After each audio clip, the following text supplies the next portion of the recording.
The clinking of cutlery stopped. During a quiet Sunday dinner, Nathan Carter spoke, his voice cold and calm. "Mother, starting next month. I will take over your entire pension.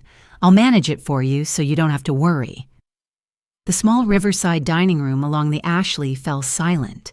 The warm light illuminated Nathan's composed face, while the tea in Evelyn Carter's hand trembled slightly. At 62, a lifetime spent teaching and saving every penny, yet now her only child spoke to her as though she had lost her ability to manage her own affairs. "You think I don't know how to handle money?" she asked, her voice still gentle. Nathan smiled. "No, it's just that you're older now. You forget things. I just want to help." The words "older now" made her chest tighten. She had never forgotten a single meeting, a single meal, a single bill in her life. Yet in her son's eyes, she was merely a burden to be controlled. Grace, Nathan's wife, sat nearby, sipping her wine, saying nothing, only offering a half smile like someone watching a plan come to completion. Evelyn understood. This was not her son's idea, but the woman's, a woman who always looked at her with pity, mixed with disdain. "Very well," Evelyn said, her voice calm. Nathan thought she had yielded, and his smile widened. He stood and placed a cold kiss on her forehead. "I just want what's best for you." When the door closed, the house sank into silence. Evelyn sat quietly listening to the ticking clock. She remembered her late husband's words, "Never let anyone decide for you, Evie, not even your own child." The words echoed in her mind, heavy and sharp. That night, she stayed awake. Moonlight streamed through the window, illuminating the objects that had accompanied her through a lifetime. The dining set, the wicker chair, the hand-embroidered curtains. Each item bore the marks of years. She had worked herself to exhaustion to raise her child. And yet now, all of it was considered idle property in their eyes. The next morning, Evelyn went to the market early. She asked acquaintances for prices on second-hand items, then quietly sold nearly everything: the tables and chairs, the TV, the wooden cabinets. A buyer asked, "Are you sure?" She simply replied, "I need an empty house to breathe." That Friday afternoon, as usual, Nathan and Grace returned for a meal. When the door opened, they froze. The house was empty, only the wooden floors, bare walls, and a single old teapot boiling on the stove remained. Grace cried out, "Oh my God, what have you done?" Nathan turned pale. "Mother, you sold everything." Evelyn sat calmly on the only remaining chair. "I need cash. You said you'd manage my money, so I must have some of my own for when I need it." Nathan raised his voice. "You can't do this without asking. How are we supposed to watch TV or have dinner here?" Evelyn arched an eyebrow. This is my house, Nathan. When did it become ours?" Grace interjected, her tone sweet but sharp. "We just want to take care of you. Why are you being so selfish? We visit every week, and this is how you respond." Evelyn smiled faintly, a fragile sound like a thread. "Visit, or come to eat for free." The air thickened. Nathan stood frozen, staring at his mother, the silver-haired, slender woman, suddenly appearing different. Her gaze was calm, yet deep and steel-like. In that moment, Nathan felt fear. Grace tugged at her husband, trying to hide her own unease. "Come on, Nathan. Mother is losing control." The door slammed shut. Evelyn remained seated, the golden light of the setting sun streaming through the window. She reached out to touch the edge of the empty wooden table, feeling the warmth of the old wood, the last remnant of the past. On the wall, the family photo still hung Nathan as a boy, smiling brightly in his mother's arms. That image now felt like a knife. She closed her eyes and took a deep breath. In the silence, everything became clear. Her son was no longer the child who once said, "Mother, you are my hero." He had grown up and learned to speak the language of power and self-interest. Evelyn opened her eyes, looking at the sunlit window, and whispered to herself, "If they think they can control me, they've forgotten who I am." Outside, the Ashley River breeze stirred the magnolia trees, carrying the soft scent of flowers. In that empty house, something was rising, not despair, but the strength of a woman who had once built herself up from nothing. Evelyn knew this was only the beginning. The morning after a long night of silence, sunlight streamed through the windows, illuminating the floating dust in the empty house. Evelyn Carter sat at the table holding a cooling cup of tea. The faint scent of jasmine brought back memories of mornings long ago when Nathan was a little boy, hair tousled, concentrating on his studies, while frowning over the oatmeal she had prepared. Back then, everything was simple, and the bond between mother and child had no distance. Now those memories felt like a fading light, leaving only a cold emptiness. She opened an old wooden box hidden beneath the bed. Inside were a few bank certificate shares in a private school investments she had quietly made over 30 years ago. No one knew, not even Nathan. It was a lifeboat she had kept for a day she might need to leave everything behind. Today, she knew she had been right. Evelyn put the documents back and poured herself another cup of tea. Her phone buzzed a message from Grace. "I hope you calm down. We only want to help." She deleted it immediately. The word help made her laugh. They were not helping. They were only trying to control her. Around noon, sunlight poured onto the empty wooden floor. Evelyn went to the backyard where the wild chrysanthemums still bloomed despite the dry soil. She bent to pull weeds, thinking of the years gone by, teaching by day, scrubbing office floors by night, just to make sure Nathan had proper meals. She remembered coming home late to find him asleep over his desk, tiny hands still clutching a pencil. She had kissed his head and silently promised, "I will make sure you never lack anything." She had kept that promise, though the cost had been the loss of herself. When Nathan married, Grace, Evelyn, had tried to love her daughter-in-law as her own child, but Grace had never wanted to be a daughter, only a commander. Her words were sweet, but her eyes always calculated. Gradually, Nathan changed too, speaking coldly, rarely smiling, only visiting his mother for weekend dinners. As the afternoon wore on, Evelyn brewed a fresh pot of tea and sat on the porch watching the Ashley River reflect the sunlight. Across the way, modern houses had sprung up lining the shore. She thought of her husband who had once said, "You can grow anything anew as long as your heart remains warm." That phrase now served as a reminder. The phone rang. Nathan called. "I heard you sold everything. Why did you do that?" "You said you'd manage my money, so I needed some cash of my own for emergencies," Evelyn replied calmly. "You're losing control. Grace says you need to see a doctor." Evelyn smiled softly. "If the doctor is competent, he'll tell you I'm completely lucid, just a little tired from being betrayed by my own child." "What are you saying?" Nathan demanded. "Don't you remember who withdrew money from my account 3 months ago?" Silence followed. Nathan took a deep breath, trying to stay composed. "You're mistaken." Evelyn answered slowly, "Perhaps, but I will check. If I am wrong, I will apologize. But if I am right, you should prepare your own apology." She hung up her heartlight, not from victory, but because she had finally spoken the words that needed to be said.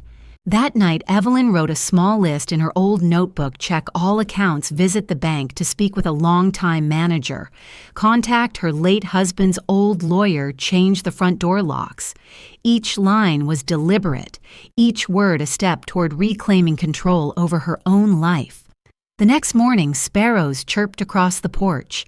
Evelyn opened the door to welcome the sunlight, feeling a sense of calm seep into her every breath.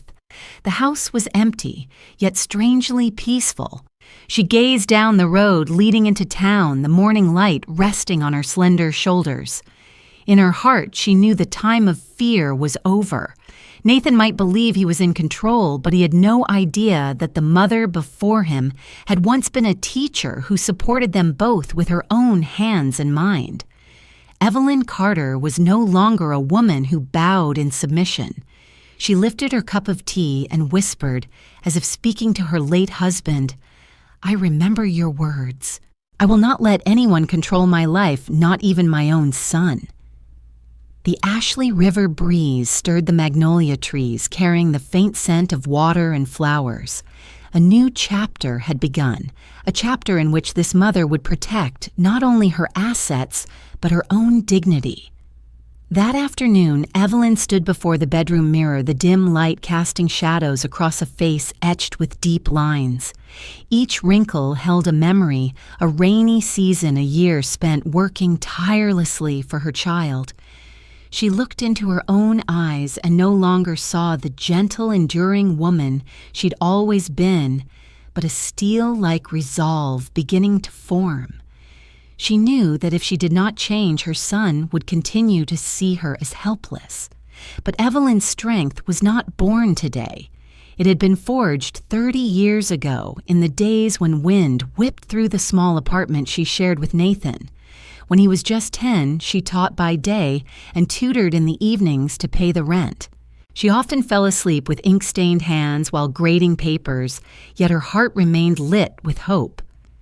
My son will have a decent future. She remembered Nathan's college years. Tuition was $10,000 a year, a sum that would have daunted many, but she never hesitated. Evelyn went to the bank and took out her first loan. 10 years later, she had patiently repaid it all to secure her son's degree. When Nathan graduated, he hugged her, tears in his eyes. "I will make you proud." She believed, blindly. At 28, Nathan said he wanted to stay a few more years to save money. She agreed, thinking he only needed time to establish himself. But a few years stretched into 5, during which she continued to pay bills, cook, and silently endure her son's reckless spending. When he moved out, he had enough money for a new house, and she was left with emptiness and the habit of waiting for the door to open every evening. Then Grace entered Nathan's life, beautiful, sharp, and dangerous. On the first day, she smiled gently, giving Evelyn an expensive scarf. "I really admire you," she said. But within months, that gaze turned cold, contemptuous, and calculating. Evelyn remembered their wedding clearly. It was the day she understood what it meant to be pushed to the margins of her own family. At the lavish reception, she did not sit at the head table. Nathan said, "Don't worry, Mom. This table is for company guests." She smiled politely, "I understand." But when the music played, she stood alone in a corner, watching her son dance with his new bride, a perfect couple under the lights, while she felt like an invited stranger. After the wedding, Nathan's visits grew infrequent. At first, every 2 weeks, then monthly, eventually only on Friday nights for dinner. She still prepared his favorite dishes, pumpkin soup, meatballs, and tomato sauce. But the joy faded. She realized they came not for her, but for the free meals. One evening after they left, she sat before the table littered with dirty dishes. Under the dim light, she calculated $15 per dinner, half a night of her extra tutoring years ago, to buy back an hour of pretended reunion. For the first time in her life, Evelyn felt her heart turn cold. She remembered her 60th birthday. Nathan arrived 2 hours late without a gift, offering only a half-hearted hug. Grace blamed traffic and ate her slice of cake, quickly smiling while checking her phone. When they left, Evelyn blew out the remaining candle flame. The smoke drifted like the fragile years of her life. That night, she cried like a child. The next morning, she looked into the mirror, her face puffy. She suddenly laughed. "Why cry anymore, Evie?" she whispered to herself. "Just consider the child you loved so much dead. What remains is only the stranger wearing its face." But Evelyn was not weak. That pain became a smoldering fire. She began recording everything expenses, instances of helping her son pay debts, times Grace borrowed money. A lifetime of teaching had honed her attention to detail, and now detail was her weapon. One afternoon, she met her former colleague, now a lawyer, Mr. Harris, at a cafe porch. She did not tell everything, only asked about someone withdrawing money from another person's account. He looked at her seriously. If true, that is financial abuse within a family. You should be careful. His words landed like a stone in her calm waters. That night, Evelyn returned home, opened her notebook, and wrote one line: "No longer trust in blood. Only trust the evidence." She sat by the window, Ashley River breeze, stirring the thin curtains touching the old photograph of her and Nathan long ago. In the photo, 10-year-old Nathan hugged her neck, smiling innocently. Evelyn touched the wooden frame and whispered, "Son, I kept my promise to raise you. Now I will keep another promise to protect myself."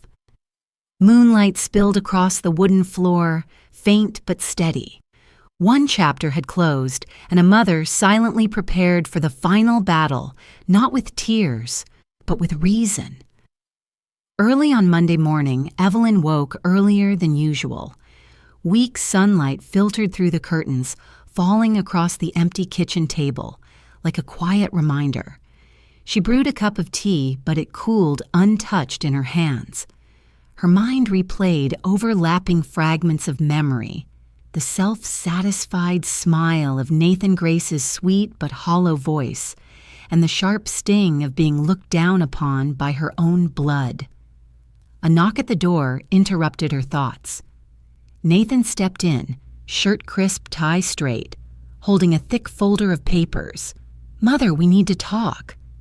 She invited him to sit, her voice calm, eyes still observing every movement. "This is just a simple procedure," Nathan said, opening the folder and sliding it toward her. "I've prepared a power of attorney for you to sign. From now on, your pension will automatically transfer into a joint account. I will pay all bills, handle taxes, and manage expenses, so you won't have to worry." Evelyn lowered her gaze. Tiny printed lines, numbers, clauses.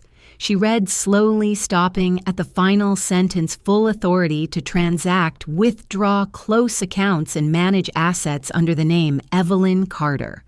She looked up and asked softly, "Why do you need full authority?" Nathan smiled. "For convenience, Mother. If you ever forget a password or can't get to the bank, I'll handle it for you. And will I know what you do?" "Of course you can ask any time." His tone was gentle, almost soothing, but his eyes were cold. Evelyn nodded faintly, pretending to consider it. "Give me a few days to read everything carefully." Nathan faltered slightly. He tried to maintain a smile, but his mouth tightened.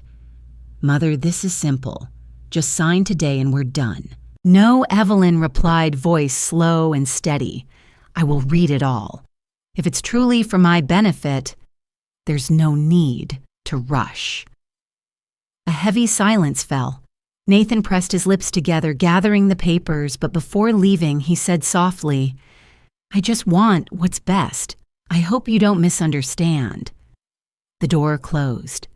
Evelyn sat quietly, her mind clear despite the emptiness in her chest. She glanced at the papers he had just left on the table and whispered, "He doesn't want to help. He wants to take over."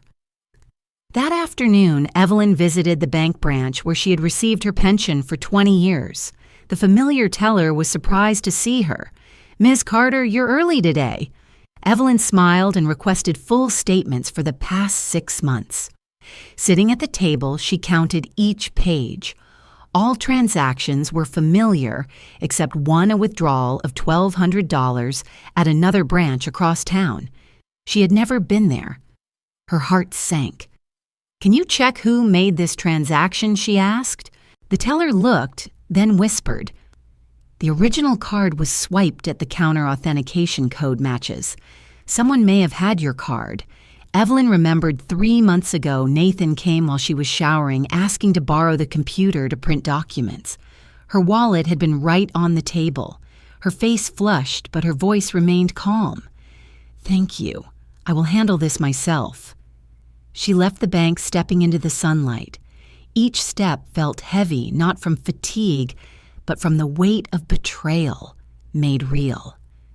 Back home, she opened her file cabinet and spread out all her old financial papers, statements, bills, letters of credit. As she reviewed them, she discovered another credit card opened 18 months ago under her name with a $3,000 balance purchases at an electronics store where Nathan had bought a TV. Evelyn sank into a chair. It wasn't just about the money. It was her trust, the trust she had spent a lifetime building, being dismantled, piece by piece, by her own son. That night, the Ashley River breeze hissed through the cracks, sharp as a knife. Evelyn took her notebook and wrote concise lines: bank missing, $1,200, fake credit card, $3,000 suspected person, Nathan Carter. Each word etched deep into her heart, but also marked the first step of a woman awakening. The next morning, she called her former colleague, now lawyer, Mr. Harris. His calm voice answered, "I'm listening, Evelyn. Do you have time to meet? I believe my son is acting illegally." A brief pause, then he said, 10 o'clock this morning. I'll wait for you. She hung up and looked around the empty house. The room was still, but no longer a prison. It was her fortress. She approached the mirror, adjusting her hair and draping a pale blue sweater over her shoulders, eyes reflecting the woman who had been silent too long. Before leaving, she whispered, "Nathan, you have no idea who you're dealing with." When the door closed, morning sunlight fell on her small but upright figure. On the porch steps, a bronze nameplate gleamed, Evelyn Carter, a name that soon her son would have to remember not as a weak mother, but as a woman who had built her life from nothing and was now ready to reclaim everything. The office door closed softly behind Evelyn. In the softly lit room, Mr. Harris, her late husband's old friend and now a respected lawyer in Charleston, listened intently. When she finished speaking, he was silent for a long moment, then said in a deep voice, "Evelyn, this is no longer a family misunderstanding. What you've described is financial abuse. If you have evidence, you have every right to protect yourself." She lowered her head, her voice quiet but resolute. "I don't want to harm my son. I just want to be safe. Protecting yourself is not a crime," he replied. "I will help you gather evidence discreetly. Do not confront him directly for now." Evelyn nodded. When she left the office, she carried a sheet with instructions how to record, preserve evidence and numbers to call if the situation worsened. On the way home, the sky darkened and wind swept through the riverside trees. She understood she was entering a real battle. That afternoon, heavy rain fell. Evelyn sat by the window watching droplets streak the glass. Pain mixed with clarity. She opened her cabinet, taking out the old wooden box, spreading all the papers across the table. Bank certificates, insurance documents, statements, bills, all carefully marked. While reviewing them, she discovered an electricity bill in the name E. Carter at Nathan's address, marked 3 months overdue, penalties accrued. Evelyn remembered last year when her credit report had inexplicably dropped. She gripped the paper fingernails, pressing into its thin surface. Nathan hadn't just taken money, he had used her identity for his own life. The next morning, she went to the power company. A young clerk checked the records and said quietly, "This account was opened 3 years ago. The signature resembles yours, but isn't exact." Evelyn replied calmly, "I taught literature for over 30 years. I know my handwriting." The clerk hesitated, then nodded. "I'll print a copy of the records. You can send them to your lawyer if needed." Stepping out, morning sunlight warmed her face, yet it felt sharp, almost bitter. Evelyn knew her son had crossed the final line, and she had nothing left to lose. That evening, Nathan called. His voice was calm as always, but beneath it lay icy coldness. "Mother, I hear you've been moving around a lot. If you need anything, just tell me. Don't do it yourself. I'm worried about you." Evelyn replied evenly, "I'm just handling some old matters. It doesn't concern you." "It does." "Are you suspicious of me? What do you think?" On the other end, Nathan's breathing grew heavier. "Who is feeding you these ideas? You're being manipulated. You don't know what you're doing." Evelyn smiled. "If anyone is being manipulated, it's not me. You're insulting me. And what about what you've done to me?" Silence stretched. Then Nathan hissed through clenched teeth, "If you cause more trouble, no one will believe you." Evelyn hung up. She sat quietly, hands resting on her knees, her body trembling slightly, but not from fear. It was anger transformed into strength. She immediately called Mr. Harris, recounting the call in detail. He answered firmly, "Next time we will record. I'll prepare the legal case. You are not alone." That night she did not sleep. Her desk lamp illuminated neatly organized stacks of papers, invoices, and statements. Evelyn meticulously wrote down every expense, every date, every number. Each stroke was precise like her old lessons, but now this was the final lesson from a mother who had been underestimated for too long. By midnight, she set down her pen and inhaled deeply. She knew there was no turning back. The next morning, she went to Mrs. Lang, her trusted neighbor. "I need you to keep these documents. If anything happens, pass them to Mr. Harris." Mrs. Lang froze. "Evelyn, are you sure this is your son?" "No, this is the one stealing my life." The two women exchanged a look. Mrs. Lang took her friend's hand firmly. "If he comes back, I will testify. Anyone who says you are confused, I will speak for you." Evelyn smiled, eyes shining with a mix of gratitude and determination. On the way home, the Ashley River breeze blew strong, carrying the scent of salt water. The empty house waited, but it was no longer a place of retreat. It was the fortress of a mother reclaiming her right to respect. Evelyn stood before the door, whispering to herself like a vow, "This time he will see me, truly see me." 3 days had passed since Evelyn had entrusted the documents to Mrs. Lang. In the quiet of the empty house, she could hear every tick of the clock, as if time itself was counting down to something inevitable. That morning she was making tea when a sharp, insistent knock came at the door, hard, urgent, and unmistakably familiar. Nathan stepped in without waiting, his face-tense hands, clutching a crumpled stack of papers. Grace followed, dressed perfectly, her red lips striking in the morning light. "Mother, we need to talk." Nathan said, his voice low but pressuring. Evelyn stood tall, calmly pouring her tea. "Then speak," she replied. He set the papers on the table. "You still haven't signed. You're making everything chaotic. I just want to take care of you, but you won't cooperate." She sipped her tea, eyes fixed on her son. "If you're concerned about me, why use my credit card? Why is the electricity bill in my name?" Nathan froze, then masked it with a forced smile. "Who told you that must be a mistake?" Grace interjected, voice sweet but sharp. "Evelyn, who is putting these ideas in your head, you're being taken advantage of. Everyone says you forget things. Nathan is just trying to help." "Forget?" Evelyn repeated, her voice icy. "If I really forgot, would I remember that my own son went to college on the money I borrowed for him over 10 years? The room stiffened. Grace glanced at Nathan, seeing him clench his jaw veins prominent on his neck. "Mother, don't bring up the past. I just want to organize your finances. If you keep insisting like this, I don't know what to do." "Don't know," Evelyn smiled.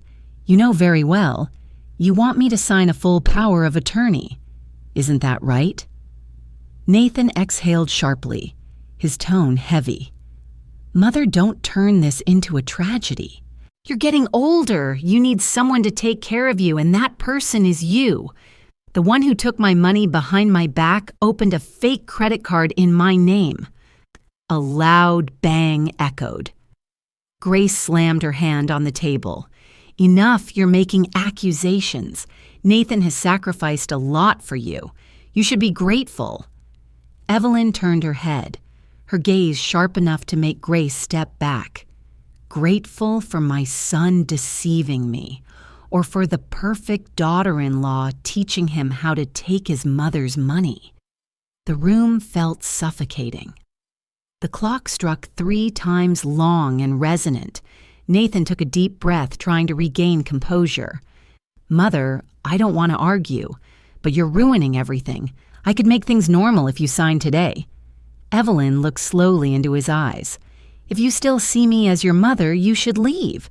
If you see me as a tool, then I'm afraid this tool no longer obeys." Grace jumped to her feet, voice sharp. "Evelyn, watch your words. You have no one else but us." Evelyn smiled softly, her tone calm yet chilling. "Thank you for the warning, Grace.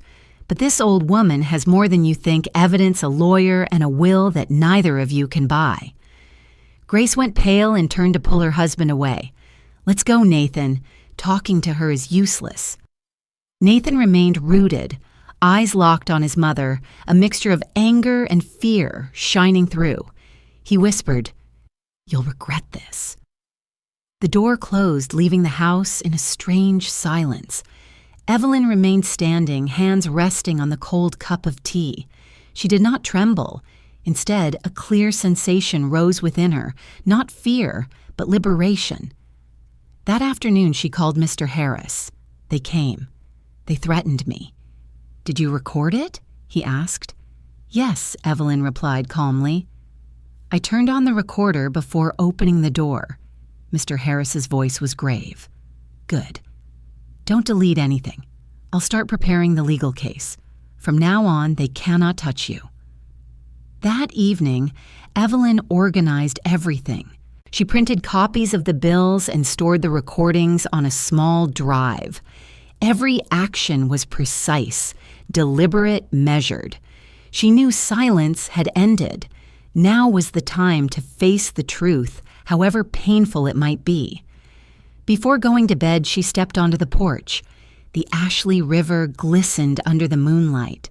Evelyn lifted her head, feeling the cool breeze brush through her silver hair.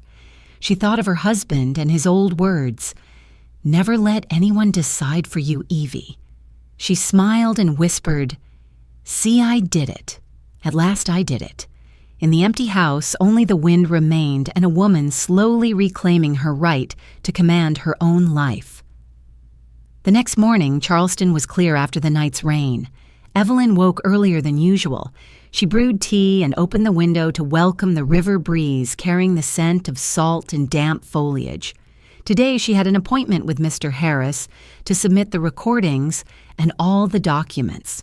A strange feeling settled in her chest, both calm and resolute, like a teacher stepping onto the podium one last time, with nothing left to fear.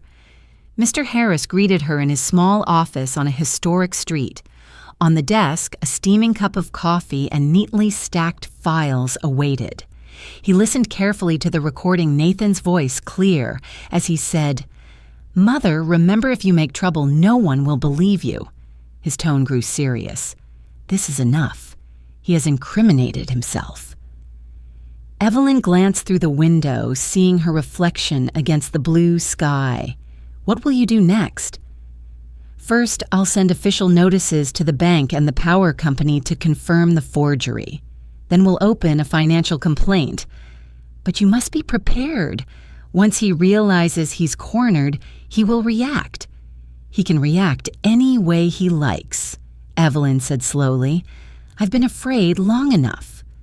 Leaving the office, she walked through the riverside park. Children ran and played, leaves tumbled to the ground, laughter echoed. She remembered Nathan as a little boy holding her hand and asking, "Mom, can I do anything if I try my best?" She had smiled and replied, "As long as you don't hurt anyone." Now that memory felt like a forgotten prophecy. That afternoon, returning home, she found an envelope from the bank in the mailbox. Her heart raced. Inside was confirmation both the credit card and the electricity account had been opened with falsified documents, All the evidence she needed was now clear. Evelyn sat down, hands trembling slightly, not from fear, but because for the first time she felt justice within reach. That evening, she called Mr. Harris. His voice was full of excitement. "Excellent! Now we only need one more step, file the case in court. But Evelyn, are you sure you want to see this through? There's still time to stop." She smiled into the phone. "No. If I stop now, I'll never be able to look in the mirror without seeing the weak woman I used to be." After the call, Evelyn wrote in her journal. Each line shook slightly, yet radiated strength. "Today I choose to protect myself, not for revenge, but because I deserve to live as a person with rights." The next morning, she rose early wearing the dark blue suit she had worn at her final parent-teacher meeting before retirement. Her hair neatly combed a silver pin at her collar, a memento from her husband. She looked in the mirror, seeing no trace of the sadness of previous years. She saw a woman who had finally found herself after a long period of being lost. As she stepped out, Mrs. Lang, her neighbor sweeping the yard, asked, "Where are you off to so serious?" Evelyn smiled. "I'm going to reclaim my dignity." The lawyer's office was busier than usual. Mr. Harris led her into the meeting room where a young female legal assistant helped organize all the files, bank statements, utility bills, the recordings letters confirming the forgeries. Each piece of evidence was stamped in red. "Everything is ready, Ms. Carter," she said. "I just need your signature here." Evelyn held the pen, her hand trembling slightly. In that moment, she thought of Nathan, the child she had held through nights of fever, the boy who had clung to her and cried when he got a bad grade. Then she thought of the man who had used that trust to steal from his mother. She signed. The stroke of the pen was decisive, cutting her past from the present. On the way home, the afternoon wind tossed her silver hair. Evelyn felt lighter than ever. She was no longer the weak mother waiting to be pitied. She was a woman who had risen amidst the wreckage of family betrayal to declare that love could not obscure justice. Late that afternoon, while preparing a simple meal, the phone rang. An unfamiliar voice said, "Ms. Carter, I am a private investigator hired by Mr. Harris. I just want to inform you that your son called the bank this morning, attempting to withdraw all your funds." Evelyn froze the knife in her hand, shifting slightly on the cutting board. "What did you say?" "Don't worry. Your account has been locked and placed under legal protection. He cannot touch a single cent." Evelyn exhaled relief, spreading through her body. She set the knife down and looked out the window, the sunset bathing the Ashley River in brilliant orange. For the first time in years, she felt peace, not because someone was protecting her, but because she had finally protected herself. That night, she reopened her journal and added a line. "Today I officially reclaim my name." The night breeze from the river carried the scent of wildflowers across the yard. Under the dim light, Evelyn Carter smiled the smile of someone who knew the battle was far from over. But this time, she held the flag. A week had passed since Evelyn filed the documents, and Charleston seemed to have returned to its peaceful routine. But for Evelyn Carter, everything felt different. She no longer flinched at the sound of the phone, no longer startled at a knock at the door. Each morning, she still brewed her tea and opened the window to let in the Ashley River breeze. But now there was no sense of threat, only the calm of someone who had reclaimed control over her own life. That afternoon, Mrs. Lang knocked at the door, her voice tinged with concern. "Evelyn, I just saw Nathan around the neighborhood. He stopped in front of your house, then left." Evelyn smiled faintly. "I suppose he'll come back. This time I won't be afraid." 3 days later, her prediction came true. The doorbell rang long and insistent. When she opened it, Nathan stood there, shirt-wrinkled eyes, sunken face worn. Grace was not with him. "Mother, we need to talk," he said, his voice hoarse. Evelyn crossed her arms, standing firm in the doorway. "Then speak." He lowered his voice. "What are you planning with the case? Do you intend to shame me publicly? I only need a little money for investments. You're not lacking." Evelyn met his gaze steadily, her voice calm and measured. "No, Nathan, you didn't borrow. You stole. And I will no longer remain silent." "You're ruining my career," Nathan snapped. "No," she replied. "You did that yourself. I am only stopping the cover-up." Nathan drew a deep breath, trying to remain composed. "If you continue, everyone will know you're taking your own son to court. Can you bear that?" Evelyn's lips curved into a faint smile. "People will see who was betrayed, not who sought justice." Silence fell. Nathan's eyes flickered, then flared with anger. "You've ruined my life." "No," Evelyn said softly. "I'm only preventing you from ruining mine." He stood a moment, then stepped back. "You'll regret this." Perhaps she replied, "But at least you will regret it for standing up for yourself, not for remaining silent." The door closed. Evelyn stood quietly, her hand resting on the wooden frame. Her heart still raced, but not from fear. It was the rhythm of someone finally facing what she had once avoided. That evening, Mr. Harris called. "Good news, Evelyn. The court has accepted the case. The first hearing is next week." She nodded. "I am ready. But you must be careful. He may fight back. Try to discredit you." Evelyn smiled faintly. "I know. This time I need no one's belief. I only need the truth on my side." After the call, she opened her notebook and wrote a brief line. "Forgiveness is only for those who show remorse. My son has not." The next morning, the sky was clear and the breeze gentle. Evelyn donned her dark blue vest, fastening the silver pin her husband had given her years ago. In the mirror, her gaze was different. Upright, bright, and calm, the poise of someone who had escaped the role of a victim. She whispered to herself, "I did it, Ed." Stepping outside, she saw Mrs. Lang sweeping the yard. "Where are you off to, so serious?" Evelyn smiled. "I'm going to reclaim my dignity." Around noon, the postman delivered an envelope from the bank. Evelyn opened it, reading each line. The unauthorized transactions and fraudulent accounts had been confirmed. Access had been revoked. Her accounts were placed under special protection. At the end was an official apology. She smiled faintly, folding the letter carefully. "Justice has finally spoken," she whispered.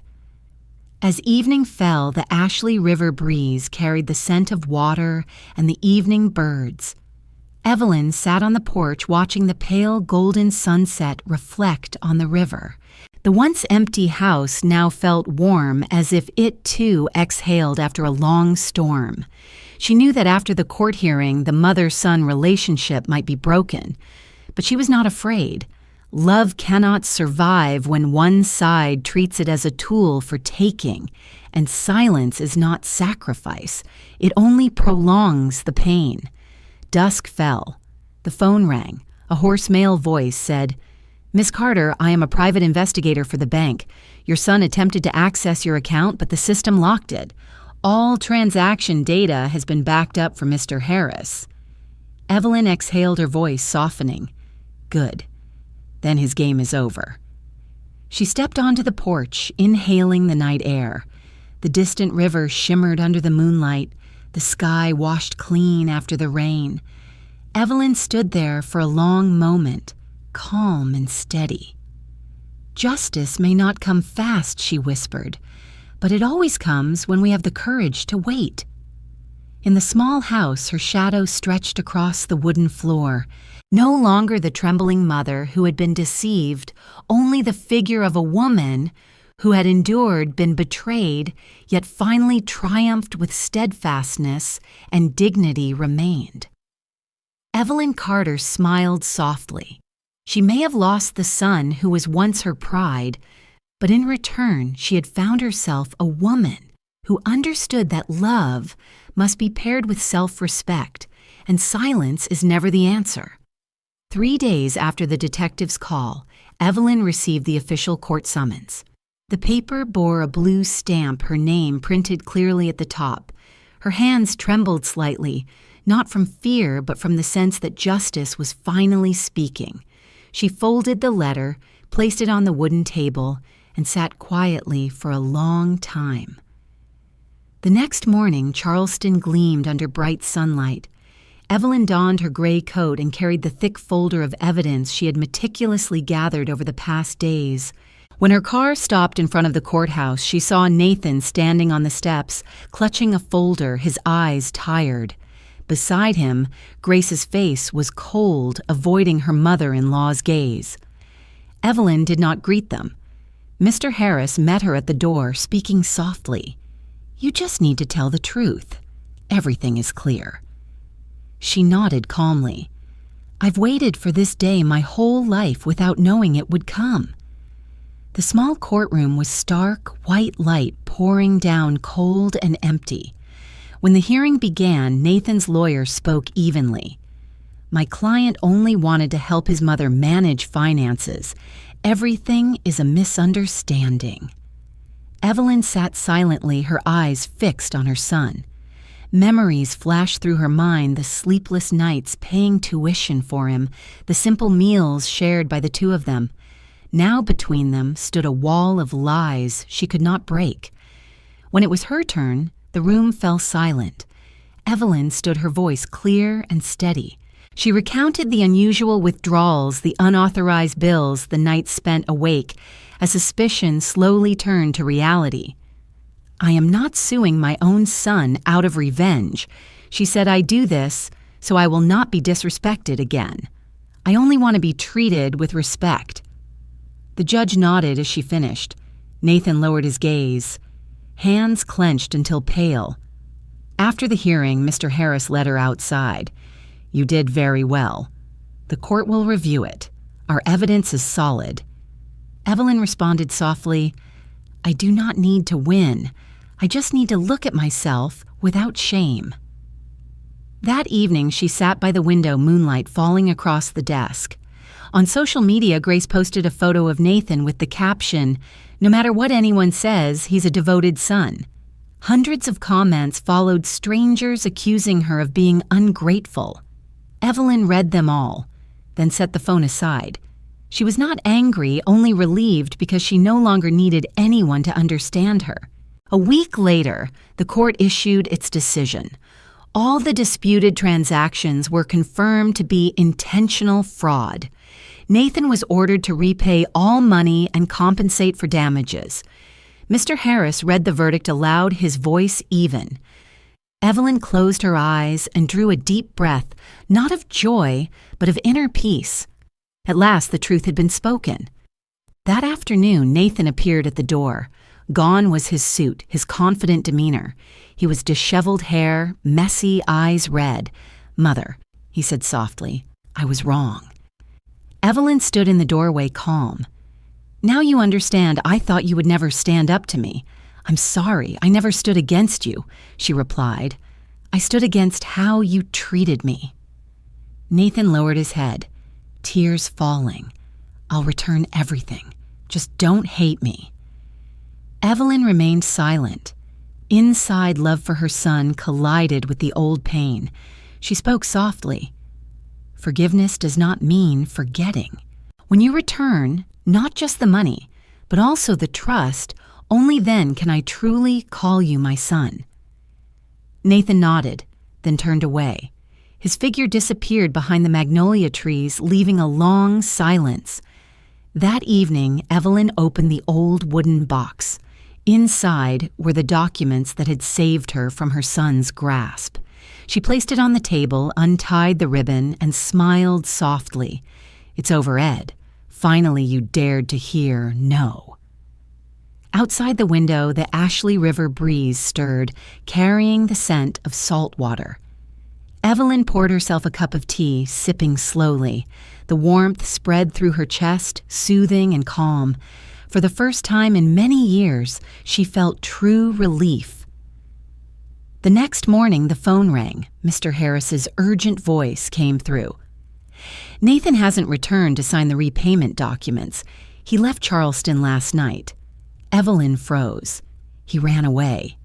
Not confirmed, but if he doesn't return within 7 days, the court will issue a warrant. She hung up looking out at the river. Morning sunlight shimmered across the water like a silver ribbon. Evelyn whispered, "He still doesn't understand. No one can hide forever." She picked up her small notebook and wrote another line. "Justice may be slow, but once it arrives, it never leaves." Evelyn closed the notebook, sitting quietly. Pale blue sky above, birds flying past, wings rustling. She breathed deeply, feeling freedom settle into every cell. Even if her son chose to run, she knew she had won, not before the court, but over her own fear. A week had passed since Nathan disappeared from Charleston. The court had issued a search order, yet Evelyn asked no questions. She understood if he wasn't ready to face the consequences, no one could force him. Each morning, she still brewed her tea and opened the window to welcome the Ashley River breeze, maintaining her daily rhythm as though waiting for a new season to arrive. On the 8th morning, the phone rang. Mr. Harris reported Nathan has made contact. He wants to negotiate, saying he's reconsidered. Evelyn replied calmly, "I will not negotiate. The court has already made its ruling. He's afraid of criminal charges. But if he repays, the court may be lenient." Evelyn remained silent for a few moments. "I do not want to see my son in jail. I only want him to take responsibility." That afternoon, Nathan called. His voice was hoarse, far weaker than before. "Mother, I'm in Atlanta. I will repay you in monthly installments. Please don't push me to prison." Evelyn heard the wind through the line mingled with his weary breaths. "You understand, this isn't just about money, right? I know I was wrong. But Mother, I'm scared. I truly regret it." "No, you only regret being caught," she said slowly. "If you are sincere, return everything and do not lie again." The call ended, leaving the house quiet. Evelyn sat by the window, the afternoon sunlight streaming through the curtains, illuminating her silver hair. She no longer cried. She only felt weary and light. Part of her still hoped her son would change, but another part knew that some wounds could never fully heal. 3 days later, Mr. Harris called with news. He has made the first transfer, $5,000, and sent a new agreement asking you to withdraw the criminal complaint. Evelyn read it, then signed. "I am not signing out of trust, but to close the chapter. Sometimes the greatest punishment is letting someone live with their own guilt." That evening, she sat on the porch. The Ashley River breeze was cool, carrying the scent of salt and the sounds of evening insects. She held her tea, watching the moonlight shimmer across the water. The house remained empty, but no longer lonely. It had become a sanctuary for a soul just freed. The next morning, Mrs. Lang visited, carrying a basket of freshly baked bread. "I heard the news," she said. "He's paying back," Evelyn nodded.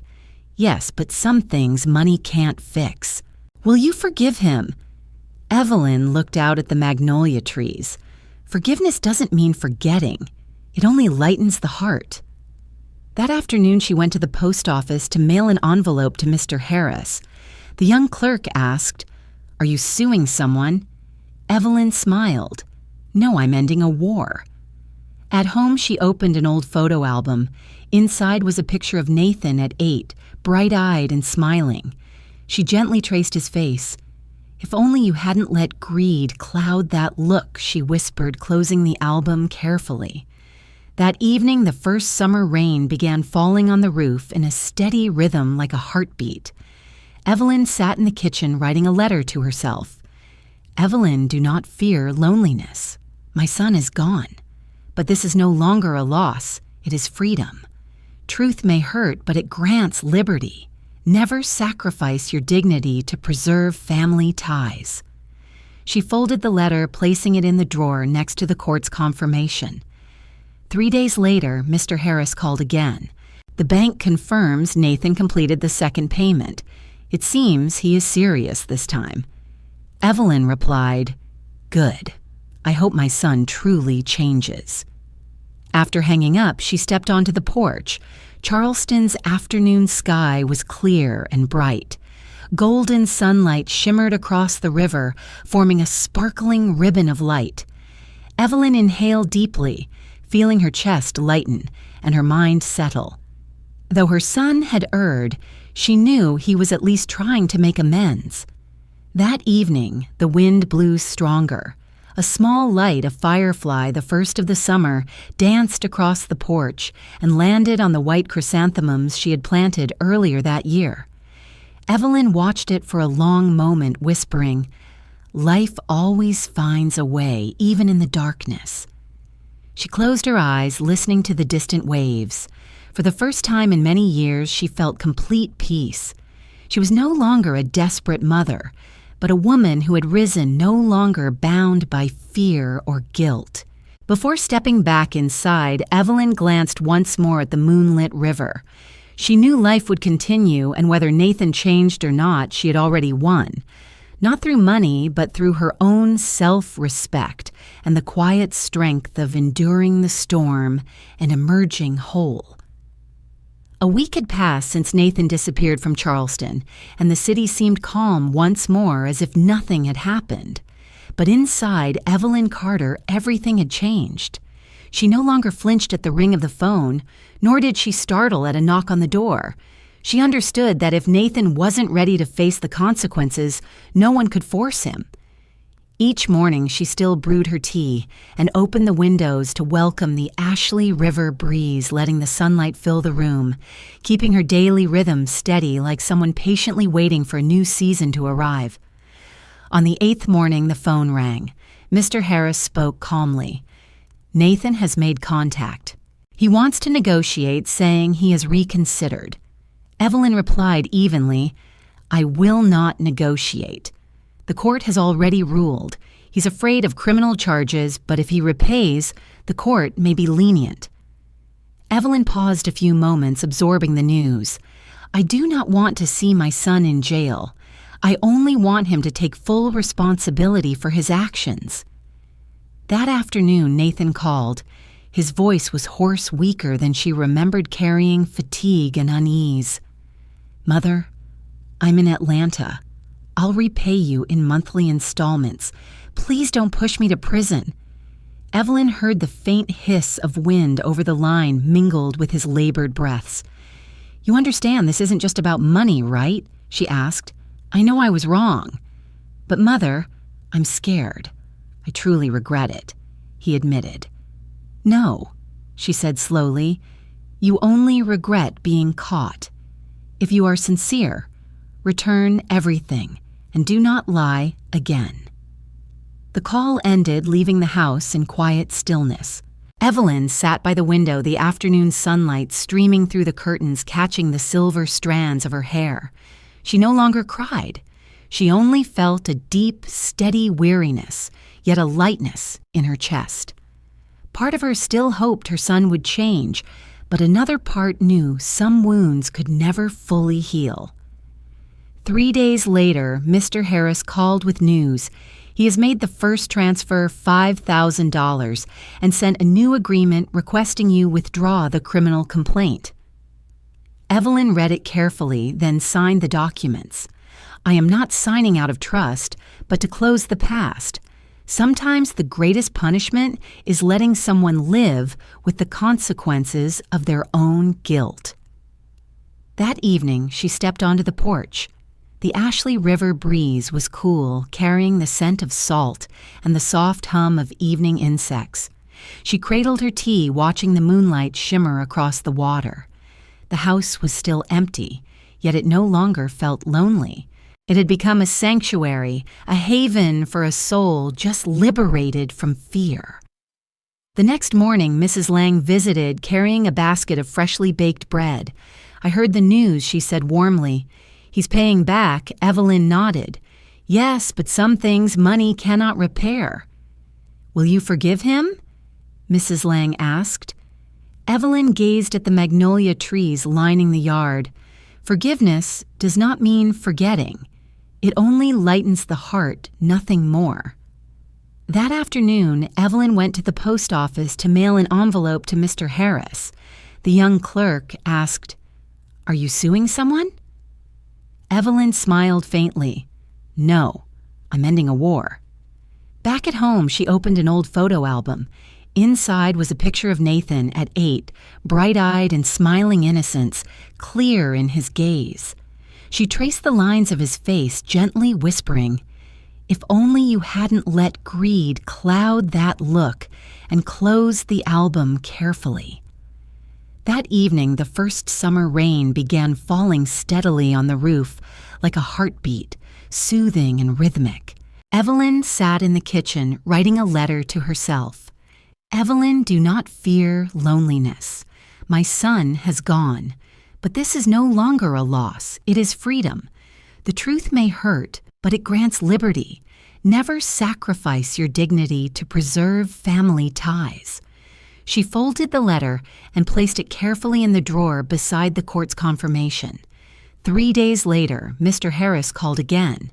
The bank confirms Nathan has completed the second payment. It seems he is finally serious this time. Evelyn replied calmly, "Good. I hope he truly changes." After hanging up, she stepped onto the porch. Charleston's afternoon sky was clear and bright, golden sunlight glinting across the river in sparkling ribbons. Evelyn inhaled deeply, feeling her chest lighten a rare serenity settling into her being. Though her son had erred, she knew he was at least attempting to make amends. That evening, the wind stirred stronger. A tiny light, the first firefly of summer, danced across the porch and landed on the white chrysanthemums she had planted earlier that year. Evelyn watched it for a long, quiet moment, whispering, "Life always finds a way, even in the darkness." She closed her eyes, listening to the distant waves rolling in from the river. For the first time in many years, she felt a profound peace. She was no longer a desperate mother, but a woman who had risen above fear and guilt. Before entering the house, Evelyn glanced once more at the moonlit river. She knew life would go on, and whether Nathan changed or not, she had already won. Not through money, not through control, but through her own self-respect, her courage, and the quiet strength of having endured the storm and emerged whole. On an early autumn morning, Charleston was bathed in soft golden sunlight, the kind that warmed the streets and reflected off the river in a gentle shimmer.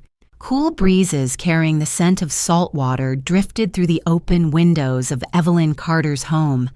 She woke earlier than usual, brewed herself a cup of herbal tea, and stepped out onto the porch, inhaling deeply the crisp morning air, mingled with the faint scent of flowers from the garden.